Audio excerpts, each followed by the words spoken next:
हम सभी अनुसूचित जाति जनजाति लोगों के लिए बहुत ही गर्व की बात है कि हम सभी लोग महापंचायत जो जयपुर में होने जा रही है उसके लिए प्रस्थान कर रहे हैं। हमारे बीच में हैं संयोजक डॉक्टर अम्बेडकर सम्मान समारोह डॉक्टर राहुल जी बामणिया जी से हम जानना चाहेंगे। तो सर से हम जानना चाहेंगे कि सर अब जयपुर जो प्रस्थान महासम्मेलन में ये अपना SC/ST समाज करने जा रहा है उसके बारे में थोड़ा आप कुछ बता पाएँ तो समाज को कुछ पता चले। सर ऐसा है, इस बार जो 2 अप्रैल 2023 रविवार को जो SC/ST महापंचायत जो जयपुर में आयोजित की गई है मानसरोवर में शिप्रापत थाने के सामने, इस बार जो है अनुसूचित जाति जनजाति समाज जो है बहुत जोर शोर के साथ में और कदम से कदम मिला करके जो है इस बार जो इन्होंने जो लोग वहाँ पहुँचेंगे, मुझे लगता है वो लाखों की संख्या में पहुँचेंगे। हर ज़िले से जहाँ से हमने पता किया तो हर ज़िले से हज़ारों की संख्या में लोग पहुँच रहे हैं। और इस बार जो सुदूर जो सीमा के अपने देश के बॉर्डर के पास में जो बाड़मेर ज़िला है, इससे भी इस बार हज़ारों की संख्या में जो अनुसूचित जाति जनजाति समाज के लोग जो है वो उसके अंदर एक जो महापंचायत है उसमें महा रैली के रूप के अंदर जा रहे हैं। और आज जो है वो बाड़मेर से है जो 70-80 बसें जो है वो बाड़मेर से बालोतरा से वगैरह ऐसा मिला करके 100 से ज़्यादा जो है बसेस और इसके अलावा 200-300 छोटी गाड़ियां भी है जो वो उन्होंने जो पूरे रैली के रूप में जो है वो जयपुर की महापंचायत के लिए प्रस्थान किया है। जैसा कि डॉक्टर साहब हमारा मानना है कि एट्रोसिटी एक्ट 2 अप्रैल 2018 का मामला आज भी पेंडिंग है। सरकारें बदल गई लेकिन वो मामला अभी का वहीं का जूं पड़ा है। तो समाज के लोगों के मन में कुछ बातें हैं, उसके बारे में भी आपके भी कुछ ख्यालात होंगे। सर 2 अप्रैल जो 2018 वो एक जो दिन था वो एक तरीके से संविधान, जिस देश का जो संविधान है हमारा संविधान, और जिस तरीके से जो अनुसूचित जाति जनजाति लोगों के साथ में जो उस दिन उनको गलत उनके साथ में पुलिस कार्रवाई उनके ऊपर की गई, कठोर कार्रवाई, और उन्हें गलत तरीके से जो है विभिन्न केसेस उनके ऊपर दर्ज कराए गए। और आज भी बहुत सारे केसेस जो है न्यायालय के अंदर विचाराधीन है और बहुत सारे केसेस जो है अभी भी पुलिस के अंदर चालान के लिए अभी तक उनका चालान तक नहीं हुआ है। और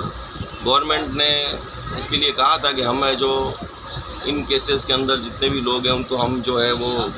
बरी करेंगे और इन केसेस में FIR लगाएंगे। लेकिन अभी तक भी बहुत सारे केसेस ऐसे हैं जिसमें अभी तक भी वो पेंडिंग चल रहे हैं। और यही कि नहीं, इसके अलावा भी एक 2 सितंबर 2020 में कागरी डुंगरी प्रकरण था, उसके अंदर भी 70 के करीब जो है केसेस थे, उसके अंदर भी बहुत सारे केसेस अभी तक पेंडिंग है। उसके अंदर भी उस दौरान भी है जो कई हमारे जो बच्चे हैं जो शिक्षा अर्जित कर रहे हैं और कई जो नौकरी पेशा लोग हैं उनके ऊपर है जो गलत तरीके से उनके ऊपर वो केसेस फाइल किए गए और वो आज तक जो है इन केसेस के चक्कर में उनको नौकरियों में उनकी पढ़ाई में जो आज भी उनको प्रॉब्लम्स आ रही है। तो हम सरकार को ये हम सब हमारी एक तरीके से रिक्वेस्ट रहेगी कि आप इस बारे में अच्छे से सोचें और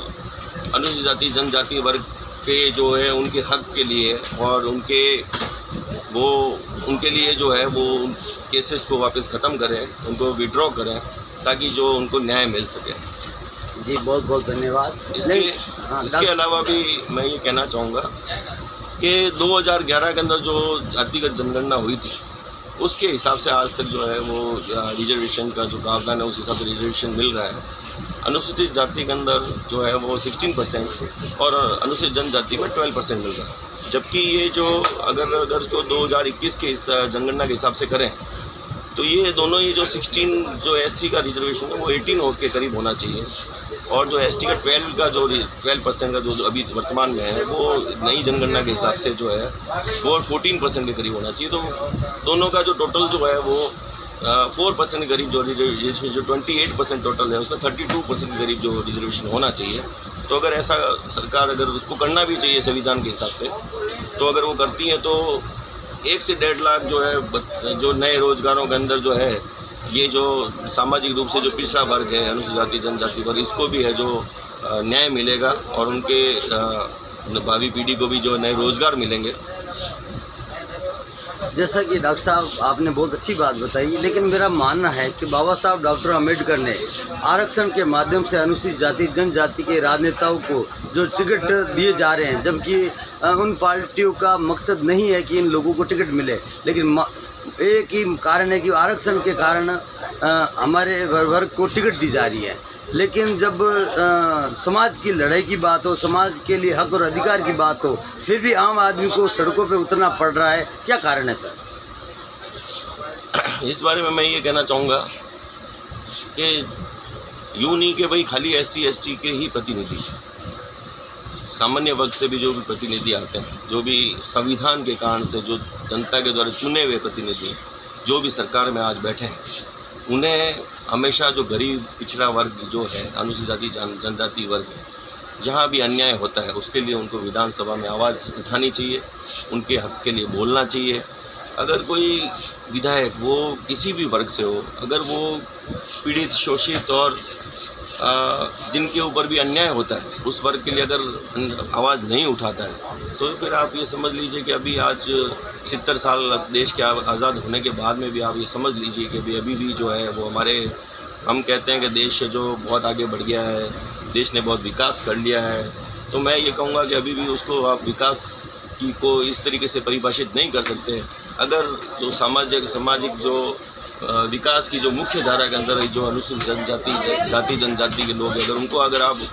समान कैडर में नहीं ले आ पाते हैं, उनको अगर सुरक्षा नहीं दे पाते हैं, तो आप समझ लीजिए फिर वो सब व्यर्थ है। ये बात थी डॉक्टर राहुल जी बामणिया के द्वारा, उन्होंने निर्भीक होकर अपनी बात को सर्व समाज के सामने रखा और कहा कि जो ये महापंचायत हो रही है वहाँ समाज को भारी संख्या में पहुँचना चाहिए, साथ ही अपने हक और अधिकार की बात भी पुरजोर से करनी चाहिए। मैं धन्यवाद करना चाहूँगा डॉक्टर राहुल जी बामणिया जी का, और हमारे साथ में हैं अंबाराम जी वडेरा जी से, वो भी इस महासम्मेलन में जा रहे हैं। सर, आप क्या चाहेंगे, आम जन होने के नाते आम जन की क्या आवाज़ होनी चाहिए? अनुसूचित जाति जनजाति महापंचायत का जो सम्मेलन कल 2 अप्रैल 2023 को जयपुर में मानसरोवर